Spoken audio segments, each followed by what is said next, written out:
This is Chris Elliott with Remax coming at you today with another real estate quick tip. Today we're going to be talking about first right of refusals, what they are, when they're used, and the pros and cons for both buyers and sellers. So a first right of refusal offer is a type in offer a buyer can make to a seller in which the offer is contingent upon their home closing. And for consideration of a seller accepting this type in offer, they have the ability to continue to market their property. And if they receive another offer, they give that buyer a set amount of time, usually 24 to 48 hours, to either waive the contingency of their house closing or to back out of the deal. When is this used?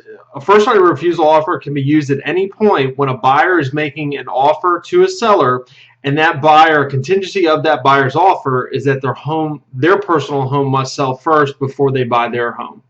So let's talk about the pros and cons of each. As a seller, there's a couple pros, couple cons. First, as a seller, the advantage of that is you have an offer in place. So even though it's not the strongest offer because it is contingent upon another house selling, if your property's been listed for 30 days plus or it's just a slow time of year, it's a good way to go ahead and lock in an offer.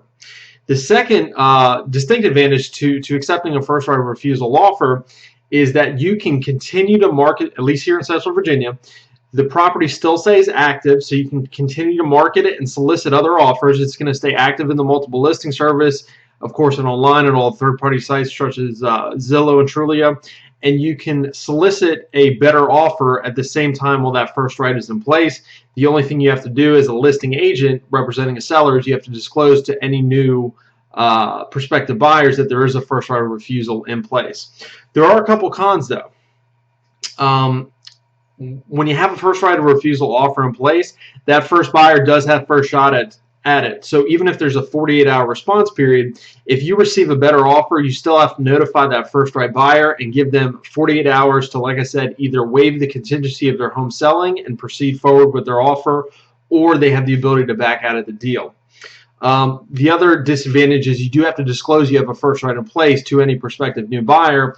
And if for whatever reason that buyer does not feel like getting into a bidding war or feeling like they have to beat somebody out, that can turn off some buyers.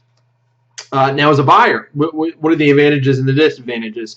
The distinct advantage is that you can go ahead and put a contract on a home and potentially get a seller to accept that contract with a contingency before your house has really sold or gone under contract. It's a good way to go ahead and lock up a home before you might be able to, just with a traditional offer that's contingent upon your home selling.